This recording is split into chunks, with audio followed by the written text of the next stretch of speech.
Assalamualaikum warahmatullahi wabarakatuh. Kembali lagi di channel Radio Horor.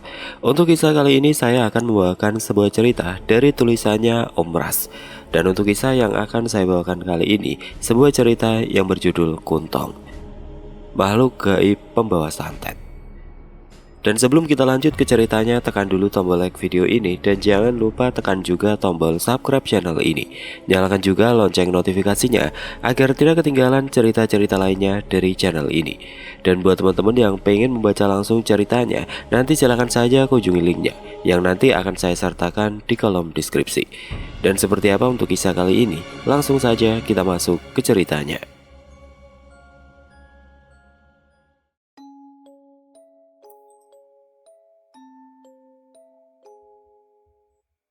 Februari 2004. Suara keran air yang tidak dimatikan dari arah kamar mandi membuat Helene yang baru saja pulang menjadi geram.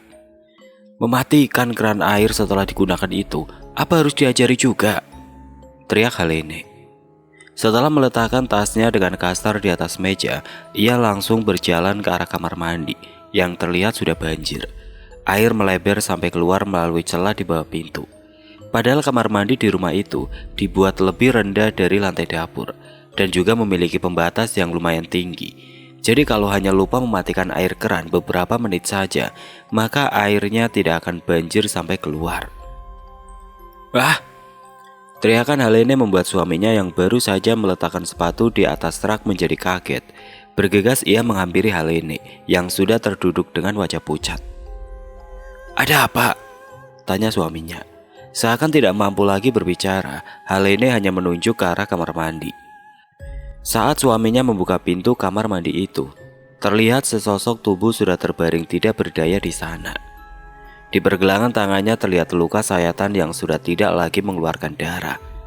Helene menangis terisak, tubuhnya gemetar melihat apa yang sudah terjadi pada sang adik. Sementara itu suami Helene yang juga ikut panik, lantas berlari keluar rumah untuk meminta tolong pada para tetangga. Setelah tetangga berdatangan, mereka langsung membantu Marjo dan Helene. Sesudah kejadian itu, kepribadian Helene kini menjadi sangat berubah. Ia sering melamun, marah-marah tidak jelas, menangis tanpa sebab, bahkan pernah di suatu waktu, di bulan April, Helene kedapatan ingin membunuh dirinya sendiri dengan cara gantung diri. Untungnya Marjo datang di waktu yang tepat, sehingga tindakan Helene berhasil dihentikan.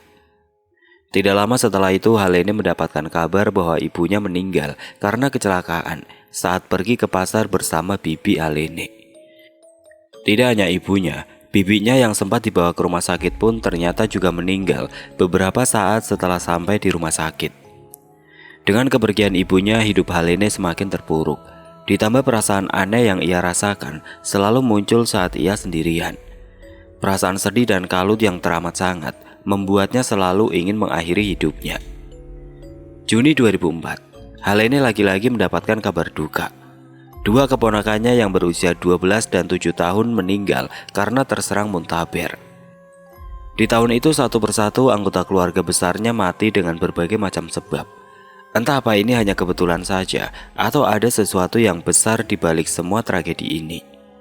Helene mulai bertanya-tanya tentang semuanya pada dirinya sendiri. Tapi karena ia belum juga mendapatkan jawabannya, Helene memutuskan untuk ke rumah ayahnya. Namun belum sempat ia membicarakan tentang keinginannya pada Marjo, sang ayah menelponnya. Suara ayahnya di seberang sana terdengar berat. Sesekali beliau batuk. "Ulanglah secepatnya, Lene. Ada yang ingin Amai bicarakan padamu. Ini sangat penting, menyangkut keluarga kita."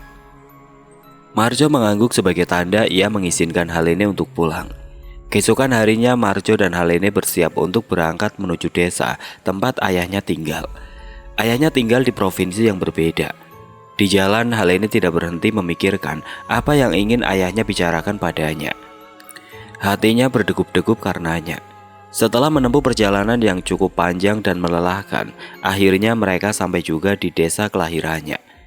Ya, Marjo dan Helene memang berasal dari desa itu. Mereka berdua sama-sama anak dari orang terpandang di sana. Dari sekian banyak muda-mudi desa, hanya merekalah yang mampu bersekolah hingga ke perguruan tinggi. Keduanya turun dari mobil. Helene menghela nafas panjang saat melihat rumah masa kecilnya itu. Rumah besar bercat pink tersebut kini sepi dan tampak tidak terurus. "Masuklah," tegur ayahnya dari depan pintu. "Beginilah keadaan rumah ini sekarang, Lene. Sunyi dan suram," ujar ayahnya. "Bagaimana kabar kalian?" lanjut ayahnya dengan mata yang bergantian menatap anak dan menantunya tersebut. "Seperti inilah, Mai. Raga dalam keadaan sehat, tapi hati dan pikiran rasanya kacau sekali." "Amai terlambat menyadari. Andai Amai lebih awal sadar, mungkin keluarga kita masih lengkap," ujar ayahnya yang membuat Helene mengerutkan alisnya. "Maksud Amai?" "Keluarga kita disantet," jawab ayahnya membuat Helene melotot. "Santet?" Ayahnya mengangguk. Jantung Helene berdegup dengan kencang. "Bagaimana Amai tahu?" tanya Marjo. "Lihatlah ini, Nak. Aku menemukannya sehari sebelum aku menelpon kalian," ujar ayahnya memperlihatkan sesuatu yang berada di dalam ember. "Apa ini, Mai?" tanya Helene. "Aku yakin ini tanah kuburan. Kalau ini sepertinya tulang kucing, dan yang itu aku tidak tahu akar tanaman apa itu," ujar ayahnya mencoba menjelaskan. "Sulit dipercaya, tapi kejadian demi kejadian yang terjadi pada keluarga kita ini membuat aku yakin kalau santet itu benar-benar ada. Dan benar kata Amai, keluarga kita hendak dimusnahkan melalui santet. Sekarang hanya ada Amai dan kau, Lene. Hanya kita berdua yang tersisa. Aku bersumpah akan membalas semuanya pada orang yang telah menyantet habis keluarga kita." "Amai tahu siapa dalangnya?"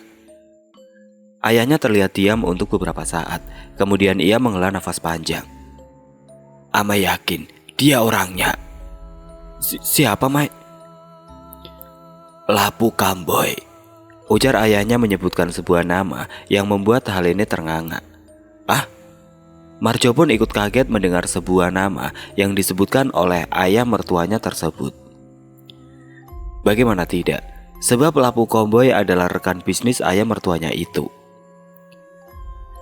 "Kenapa dia melakukan itu, Mai? Apa alasannya? Bukankah dia itu yang membantu bisnis Amai?" tanya Helene seakan tidak percaya. "Yang aku tahu, Lapu Kamboy lah yang melakukan santet ini. Tapi aku yakin dia melakukannya pun karena terdesak. Dan ada dalang yang jauh lebih kuat di balik Lapu Kamboy," ujar ayahnya dengan gigi bergemeretak. Helene bergidik ngeri. Seberapa kuatkah dalang itu hingga mampu membuat Lapu Kamboy yang dikenal sebagai orang baik itu sanggup melakukan santet untuk membunuh keluarga sahabatnya sendiri. "Aku tidak akan melepaskan mereka. Akan aku babat sampai ke akar-akarnya," ujar ayahnya dengan raut wajah penuh kebencian. "Haruskah, Mai? Bagaimana kalau sesuatu terjadi pada Amai?" "Amai akan menyelidiki lebih dulu supaya kita tahu siapa orang yang membuat Lapu Kamboy berkhianat. Bila Amai sudah mengetahuinya, maka barulah kita akan melakukan rencana selanjutnya. Dan rencana itu Amai membutuhkan bantuanmu." Helene terdiam. Ini terlalu berbahaya, pikirnya. Apa rencana Amai?" Ayahnya menatap Helene yang tampak gelisah. Ia memaparkan rencana yang membuat Helene langsung menolak. "Tidak, Mai. Itu terlalu berbahaya." "Lene, apa kau tidak berpikir bagaimana sakitnya keluarga kita? Satu persatu nyawa keluarga kita direnggut dengan paksa. Apa kau tidak ingin membalaskan rasa sakit mereka? Apa kau hanya pasrah menunggu giliran kematian kita berdua?" Helene menggeleng. "Kita tidak ada pilihan lagi," ujar ayahnya. Semilir lembut angin mengundang rasa kantuk pada Helene dan Marjo yang saat itu sedang berada di perkebunan karet. Perkebunan karet yang mempunyai luas berhektar-hektar itu adalah milik keluarganya. Terlihat di sana banyak para panuri atau penyadap yang tengah bekerja. Helene keluar dari dalam mobil untuk menyaksikan lebih dekat betapa piawainya para panuri dalam menggores pahat pada pohon karet. Helene tersenyum ramah pada orang-orang itu. Berada di sana rasanya mampu untuk sejenak menenangkan kemelut di hatinya. Setelah ayahnya datang bersama seorang pekerja, Helene pun bergegas untuk menghampiri mereka. "Tolong ya Han, jangan sampai ada yang tahu kalau saya pergi," pesan ayahnya pada orang itu. Orang itu mengangguk. "Bapak tenang saja, saya akan merahasiakan semuanya." Setelah menyelipkan beberapa lembar uang kertas di tangan orang itu, ayahnya pun segera masuk ke dalam mobil. Mereka bertiga pergi meninggalkan perkebunan karet tersebut. Jalanan yang mereka lewati tampak rusak dan berlubang. Di sisi kiri kanan jalan pun hanya terlihat jejeran pohon-pohon besar yang menjulang tinggi, hingga membuat cahaya matahari terhalang. Mereka memasuki area desa yang sangat terpencil, hingga mobil pun tidak bisa masuk melewati jalanan yang mengarah ke arah rumah-rumah warga. Alhasil mereka pun meninggalkan mobil di atas desa, kemudian berjalan kaki untuk ke sana. "Pak Sanderson," ujar seorang pemuda desa itu bertanya pada ayahnya Helene. "Ya, ikut saya Pak," ujar pemuda itu lagi. Meski tidak kenal dengan pemuda itu, tapi mereka bertiga tetap mengikutinya. Mereka diajak menaiki sampan untuk menyeberangi sungai, dan setibanya di seberang sungai, mereka disambut oleh seorang lelaki parubaya. "Sanderson, saat aku tahu kau akan kemari, aku sudah mempersiapkan semuanya untuk menyambutmu," ujar lelaki parubaya itu diiringi tawa yang membuat Helene merinding. Saat mereka masuk ke dalam rumah itu, Helene merasakan suhu tubuhnya meningkat. Ia berkeringat sangat banyak, bahkan wajahnya memerah karena kepanasan. "Minumlah air kelapa ini," ujar si lelaki parubaya memberikan segelas air kelapa pada Helene. Helene menerima gelas itu dengan tangan bergetar, dan tangannya seolah tidak terkendali saat gelas itu hampir menyentuh bibirnya. Di saat yang bersamaan, si lelaki tua langsung menarik rambut Helene, membuat Marjo yang sedang minum itu menjadi tersedak. Begitupun juga dengan ayahnya Helene, ia terlihat bingung dengan perlakuan si lelaki tua terhadap Helene. "Ada apa ini, Den?" Tiba-tiba Helene tertawa terbahak-bahak. "Terjebak kamu," ujar Helene tertawa terbahak-bahak. "Aku sudah tahu, sejak awal kau kemari aku sudah tahu kau ada," balas si lelaki parubaya yang bernama Den tersebut. Helene mengerang ketika air kelapa itu disiramkan ke atas kepalanya, dan beberapa saat kemudian Helene tidak sadarkan diri. "Apa anakku akan baik-baik saja?" tanya ayahnya Helene. "Aku tidak yakin, sebab tubuhnya sudah diambil alih sepenuhnya oleh sosok ohang peliharaan yang dikirim oleh Lapu." Tampak jelas raut kesedihan dari Marjo dan Pak Sanderson setelah mendengar jawaban dari Ongko Dehen. Rintik hujan di luar terdengar semakin lebat. Suasana di luar yang gelap gulita dan hanya dikelilingi oleh pepohonan membuat nyali Marjo menciut. Terlebih ketika ayah mertuanya dan Ongko Dehen pamit keluar entah kemana.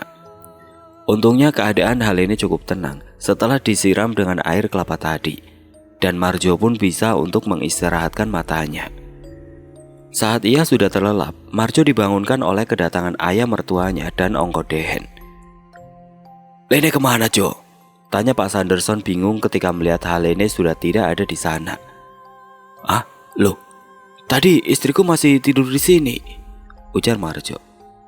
"Dia tidak akan jauh dari sini, karena area rumahku ini sudah aku pagari," ujar Ongko Dehen lantas kembali keluar rumah untuk mencari keberadaan Helene.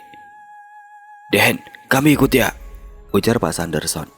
Ongko Dehen mengangguk, lalu mereka bertiga pun mulai menyusuri area sekitar untuk mencari keberadaan Helene. Tapi rupanya benar yang dikatakan oleh Ongko Dehen, sebab tidak seberapa jauh mereka menemukan Helene yang sudah tergeletak tidak sadarkan diri. "Den, sebenarnya aku bingung dengan anakku. Kenapa sampai tubuhnya dikuasai makhluk itu? Apa sebenarnya yang mereka inginkan?" tanya Pak Sanderson ketika mereka sudah sampai di rumah. "Ini masih ada hubungannya dengan usahamu. Usahamu itu maju. Saat ini banyak kan yang berbondong-bondong ingin bekerja sama denganmu. Dan beberapa di antaranya ialah yang mengarahkan Lapu Kamboy untuk menyantet keluargamu. Mereka ingin kalian semua mati, hingga yang tersisa hanyalah anakmu itu. Dan karena anakmu sudah dikuasai makhluk peliharaan mereka, tentu akan jauh lebih mudah untuk mengambil alih semua usahamu." "Kau tahu siapa saja orang-orang itu selain Lapu Kamboy?" Ongko Dehen tertawa. Mata tuanya menatap lekat pada Pak Sanderson. "Kalau aku beritahu, kau pasti akan terkejut." Pak Sanderson mengerutkan alisnya. "Siapa Dehen?" tanya Pak Sanderson penasaran. "Bajo, Naun dan Ugang. Merekalah dalang yang sesungguhnya di balik ini semua." Pak Sanderson tampak lemas mendengar nama-nama yang disebutkan oleh Ongko Dehen. "Kau kaget bukan? Mereka itu seperti bunglon, pintar dalam berkamuflase. Aku ingin mereka merasakan apa yang keluargaku rasakan. Dehen, aku mohon bantuanmu," ujar Pak Sanderson tampak berapi-api. "Kau tenang saja, aku pasti akan membantumu." "Tapi hal ini bagaimana? Bagaimana nasibnya Dehen? Sekarang ini hanya dia yang aku miliki. Hanya dia keluargaku satu-satunya. Aku tidak ingin dia mati seperti adik dan inainya, seperti keluarga kami yang lain." "Kita hanya perlu memutarbalikkan keadaan ini dan membuat mereka terjebak dalam perangkap yang kita buat. Dan setelahnya, aku bisa mengambil alih Ohang dan memerintahkannya untuk berbalik menyerang tuannya," ujar Ongko Dehen. Marjo yang dari tadi hanya mendengarkan, kini ia mulai ikut berbicara. "Kalau ada yang bisa saya bantu, katakan saja. Saya akan melakukan apapun demi istri saya." "Kau tidak perlu terlibat dalam rencana ini. Tapi tetaplah kau di samping istrimu. Jaga dia hingga semua rencana kami berhasil," ujar Ongko Dehen. Marjo mengangguk. Tiba-tiba Halene terbangun. Suaranya terdengar parau. "Sakit sekali." "Untuk sementara ini kau jangan tertipu dengan tipu daya Ohang yang saat ini berada di dalam tubuh istrimu. Dia akan melakukan apapun agar bisa terbebas dari sini. Karena saat ia berada di sini, dia benar-benar terkurung dan tidak akan bisa keluar melewati pagar yang telah kupasang." "Tapi apa istriku akan baik-baik saja diikat seperti ini?" "Ini semua demi kebaikan kita, demi keselamatan kita. Ohang yang berada di tubuh istrimu akan membunuh kita jika ada sedikit saja kesempatan." Marjo menghela nafas panjang. Ia menatap wajah istrinya. Mata dan kulit wajah Halene tampak masih memerah. Bebauan dupa dan kemenyan bercampur aroma wangi bunga-bungaan tercium dari arah sebuah ruangan kamar yang baru saja dimasuki oleh Ongko Dehen dan Pak Sanderson. Suara rapalan mantra dari dalam ruangan itu membuat Marjo bergidik. "Sayang, kaki dan tanganku sakit. Tolong lepaskan ikatan ini," ucap Halene yang langsung membuat Marjo terlonjak kaget. Marjo mencoba untuk mengacuhkan Halene. Ia sedikit menjauh untuk memberi jarak. Takut kalau sampai Halene akan melakukan seperti apa yang dikatakan oleh Ongko Dehen sebelumnya. Brak! Suara sesuatu seperti mendarat di atas atap. Di tengah suasana tidak nyaman itu, Marjo mencoba untuk membayangkan segala sesuatu yang indah dan lucu untuk menghilangkan rasa takutnya. Namun semakin ia mencoba, Marjo malah dibuat lebih kaget lagi kala mendengar suara Halene yang terdengar berbeda. "Lepaskan aku!" Marjo memalingkan wajahnya ke arah dinding, berusaha untuk menghindari tatapan-tatapan mata dengan Halene. Namun begitu ia memejamkan mata, sosok wanita gundul dengan payudara menggelambir hingga ke betis. Wajahnya menyeringai dan dari matanya keluar cucuran darah berwarna hitam. Terlihat sangat jelas, dan ketika Marjo membuka mata, bayangan sosok menyeramkan itu langsung menghilang. Sekali lagi Marjo harus dibuat panik kala melihat Halene mulai berbuat sesuatu yang membahayakan dirinya sendiri. Halene terus menggigit lidahnya hingga darah mulai keluar dari luka gigitan itu. Marjo langsung mendekat dan berusaha membuka mulut Halene agar lidah istrinya tersebut tidak putus. Namun kini gantian, tangan Marjo yang digigit keras oleh Halene, sampai-sampai membuatnya berteriak kesakitan. Dalam keadaan seperti itu, Marjo berusaha untuk melepaskan gigitan Halene dari tangannya. Kali ini ia menggunakan kain untuk menyumpal mulut Halene supaya tidak menggigit lidah lagi. Dan setelah beberapa saat Marjo pun berhasil. Ia melihat luka gigitan di tangannya yang terus mengeluarkan banyak darah. Marjo tersadar, tubuhnya lemas setelah mendapat gigitan dari Halene. Darah dari lukanya itu masih terus keluar, menetes di lantai rumah. Tiba-tiba rumah itu bergoyang, seperti terkena angin puting beliung. Namun kejadian aneh itu hanya berlangsung selama beberapa detik saja, yang dimana ketika Marjo menghela nafas, lagi-lagi ia dikagetkan dengan suara seperti angin ribut dari atas rumah. Diiringi dengan suara menggeram aneh dan tawa cekikikan dari arah luar. Marjo yang sudah ketakutan sedari tadi ditambah lemas akibat luka gigitan yang terus mengeluarkan darah. Akhirnya Marjo tumbang dan tidak sadarkan diri. "Marjo, Jo," ujar Pak Sanderson menyadarkan Marjo. Saat Marjo tersadar, ia lihat tangannya sudah diobati oleh Ongkodehen, dan Helena tampaknya sudah tertidur. "Mai, apakah semuanya akan baik-baik saja?" tanya Marjo dengan suara bergetar. "Semuanya akan baik-baik saja, percayalah padanya, dia yang menolong kita," ujar Pak Sanderson menunjuk ke arah Ongkodehen. "Apa kau sudah ditampakkan oleh sosok Ohang?" tanya Ongkodehen. Marjo menggeleng, sebab ia benar-benar tidak tahu tentang Ohang yang dimaksud oleh Ongkodehen. "Wanita gundul dengan payudara menggelambir hingga ke betis, dialah sosok Ohang yang dikirim untuk menyiksa istrimu." "Iya, saya melihatnya. Saat saya memejamkan mata, sosok itu sangat jelas sekali. Saya kira saya hanya ketakutan hingga membayangkan sosok-sosok menyeramkan seperti itu," ujar Marjo. "Dia berusaha memberi ketakutan padamu hingga kau melepaskan istrimu dan membiarkannya membawa Helene pergi ke entah kemana. Tapi tindakan yang kau lakukan tadi sangat benar.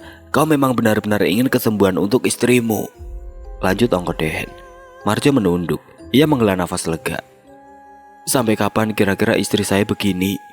tanya Marjo kemudian. "Sampai kita berhasil membabat habis orang-orang itu," ujar Ongkodehen terdengar sangat bernafsu. Suasana rumah mewah yang keseluruhannya dibangun menggunakan kayu ulin tersebut tampak lengang. Dedaunan yang kering bergemerisik tertiup angin. Terdengar suara seseorang dari dalam rumah itu. "Halo, siapa ini ya?" ujarnya mengulang pertanyaan sama pada si penelpon misterius yang sudah berulang-ulang kali menelponnya. Namun ketika diangkat, si penelpon misterius hanya diam saja, dan hanya suara helaan nafas berat yang terdengar dari seberang sana. "Jangan mengerjai orang, dasar, kurang ajar, tidak ada adab," umpat wanita itu lalu menutup telepon. Wanita itu adalah istri dari Naun. Saat ia meletakkan HP-nya, tiba-tiba HP tersebut kembali berdering. Bosan karena merasa dikerjai, akhirnya wanita itu melepaskan kartunya dan membiarkan HP itu tergeletak di atas meja dalam kondisi mati. Ia berjalan ke arah dapur untuk mengambil makanan sisa tadi dan berniat menghabiskan makanan itu sambil bersantai membaca buku novel. Namun baru saja ia hendak membuka tudung saji, tiba-tiba terdengar suara keran air yang menyala dari arah dapur. "Wah, rusak lagi," gumamnya dengan nada kesal saat tahu keran itu tidak bisa dimatikan. Brak, brak. Suara botol minuman yang jatuh menyenggol piring hingga pecah itu membuat si wanita terkejut. Ada-ada saja, gerutunya lalu membereskan pecahan piring tersebut. Tiba-tiba terdengar lagi suara dering HP-nya dari arah meja di sampingnya. Saat akan beranjak untuk mengangkat telepon itu, barulah ia tersadar kalau HP-nya ada di kamar dalam kondisi mati setelah ia cabut kartunya tadi. Jadi bagaimana mungkin HP yang mati tiba-tiba berdering dan berpindah tempat dengan sendirinya? Belum lagi ia mendapatkan jawabannya, tiba-tiba saat ia hendak mendongakkan kepala ke arah meja, terlihat sosok besar bertubuh tinggi dan memiliki bulu merah di sekujur tubuhnya mirip seperti seekor monyet. Sosok itu menyeringai memperlihatkan giginya yang tajam penuh dengan darah. "Ah!" teriak wanita itu ketakutan. Ia mencoba berlari menghindari sosok itu, namun kemanapun ia berlari, sosok tersebut bisa menemukannya. Sementara ia masih terus berlari menyelamatkan diri dari kejaran sosok makhluk itu, dari arah luar rumahnya terlihat sebuah kendaraan roda 2 datang memasuki halaman. Pemuda itu mengeluarkan kunci rumah dari sakunya, dan setelah pintu terbuka, ia pun masuk ke dalam rumah dengan tenang. Namun ketika ia hendak masuk ke dalam kamarnya, pemuda itu terlihat bingung dengan noda darah di gagang pintu. Ia masuk ke dalam kamar dengan penuh kewaspadaan, takut kalau rumahnya dimasuki oleh perampok. Ia melihat sekeliling kamar, namun tidak ada apapun yang mencurigakan. Semua barang masih tersusun rapi di tempat semula. Namun saat ia duduk di atas ranjangnya, tiba-tiba sebuah tangan mencengkram kakinya dengan sangat kuat. "Jangan berisik, dia ada di luar," ujar si wanita ketika pemuda itu melihat ke bawah ranjang. "Inai, sedang apa di bawah situ?" tanya pemuda itu yang ternyata merupakan anak dari si wanita. "Jangan berisik, cepat sembunyi. Kau dengar suara itu? Dia masih ada di luar," ujar ibunya terlihat sangat ketakutan. "Dia siapa, Nay? Tidak ada siapa-siapa di sini. Sebaiknya sekarang Inai keluar. Aku sedang tidak ingin bergurau. Aku tahu Inai hanya ingin mengerjaiku, kan?"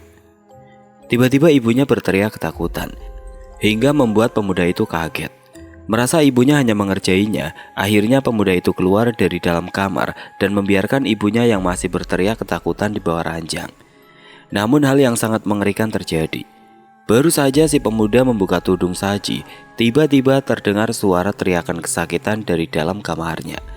Ketika ia mencoba mengacukan suara ibunya itu, tapi lagi-lagi suara jerit kesakitan terdengar.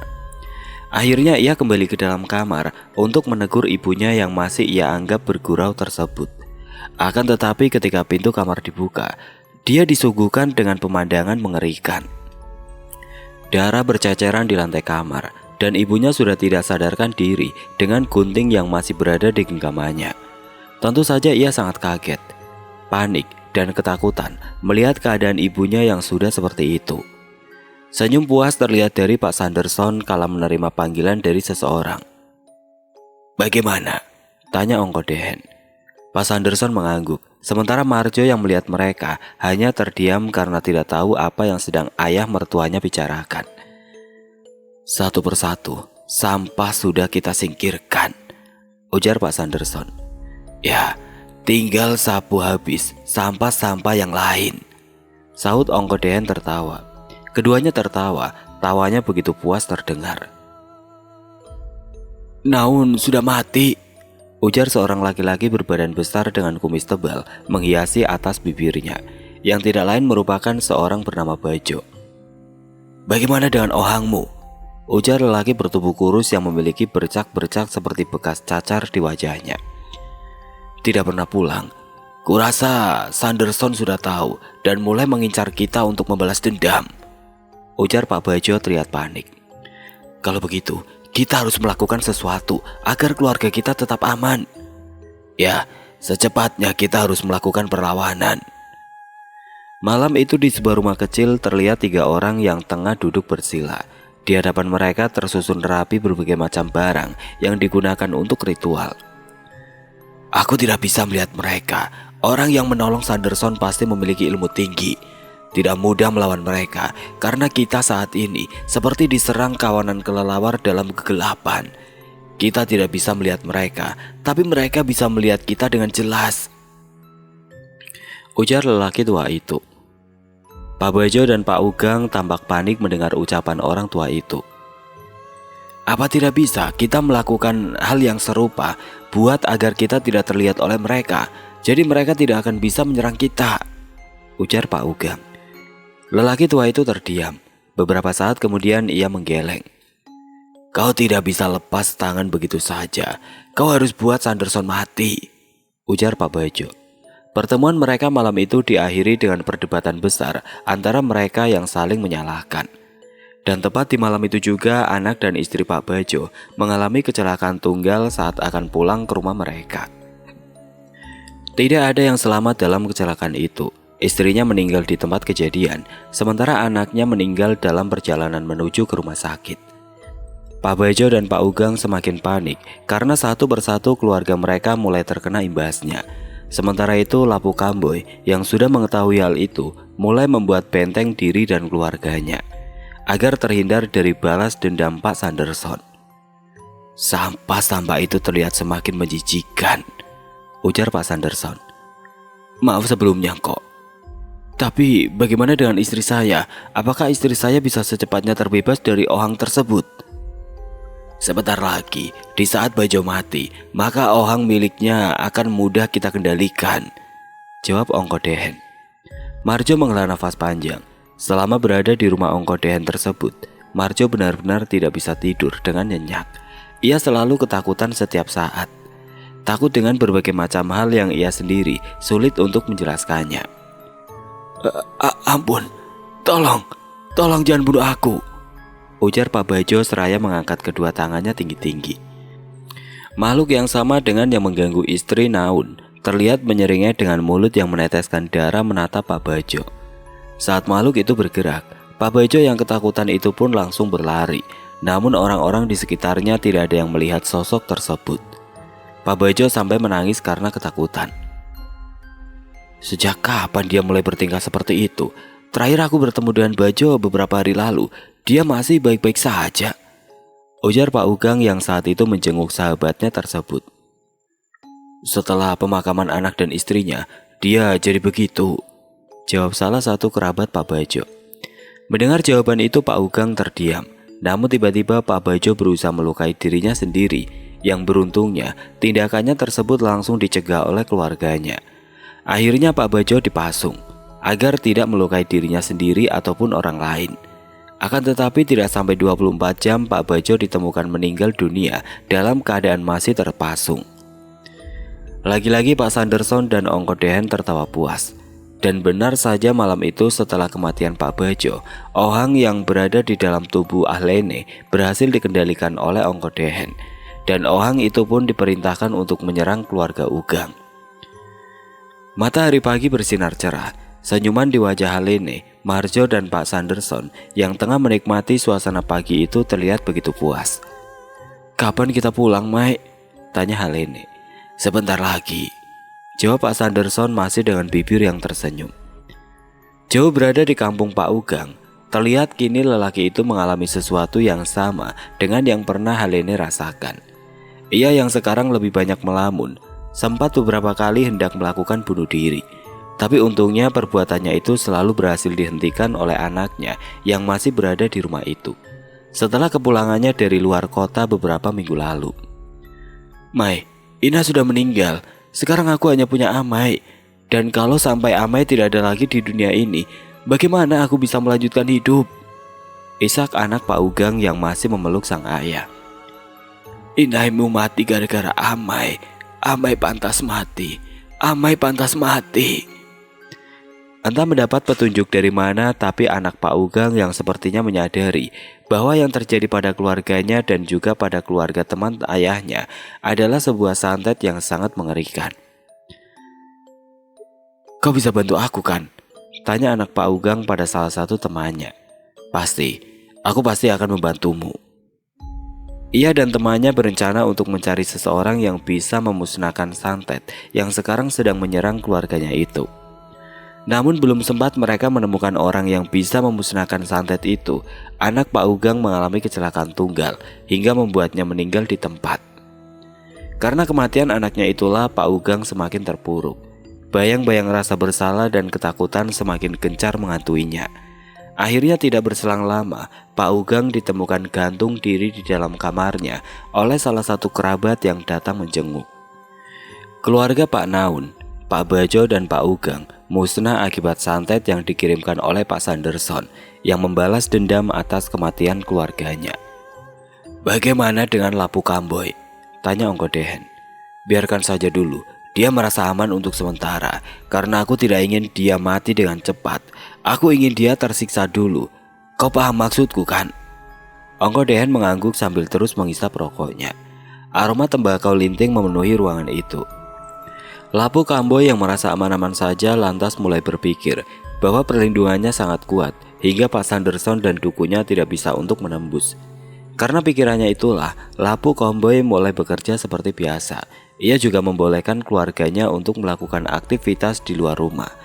Hingga akhirnya 3 hari setelah itu, satu persatu keluarganya mulai berjatuhan. Dimulai dari anaknya yang meninggal karena tenggelam di sungai, padahal anaknya itu sangat pandai berenang.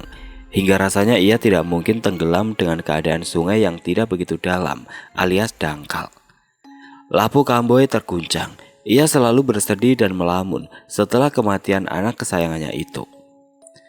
Tidak mau keluarganya yang lain ikut menjadi korban, akhirnya Lapu Kamboy memutuskan untuk menemui Pak Sanderson.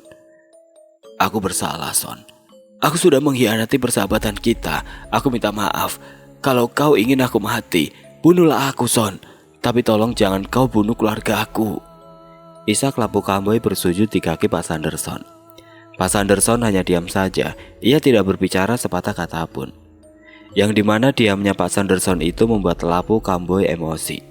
Namun saat Lapu Kamboy berbicara kasar dan mengumpat padanya, Pak Sanderson hanya tersenyum. Ia seakan tidak menanggapi, hingga tiba-tiba Lapu Kamboy terdiam kala menerima panggilan telepon. Raut wajahnya seketika berubah. Anak dan istrinya kini sudah tidak ada lagi. Lapu Kamboy yang tidak ingin menjadi korban santet selanjutnya, kemudian memutuskan untuk mengakhiri hidupnya. Ia mati bersama rumahnya yang terbakar. Pak Sanderson tertawa puas, matanya nanar menatap wajah Ongko Dehen. Terima kasih Dehen, berkat kau aku bisa membalas dendam untuk keluargaku, ucap Sanderson. Kau dan aku sudah lama berteman. Tidak perlu kau ucapkan terima kasih padaku.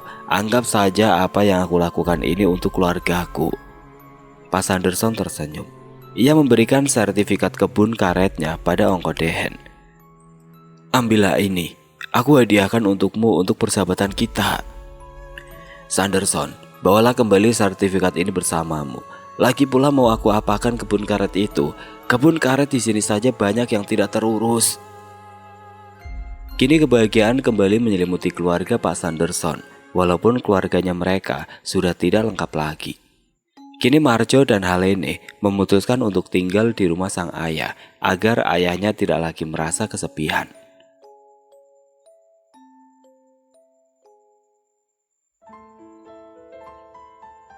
Oke teman-teman, sekian untuk kisah kali ini. Bagaimana menurut kalian tentang kisah ini? Tulis komentar kalian di kolom komentar. Dan buat teman-teman yang baru bergabung, jangan lupa untuk like, komen, share, serta subscribe channel ini. Dan nantikan kisah-kisah horor berikutnya tetap di channel Radio Horor. Wassalamualaikum warahmatullahi wabarakatuh.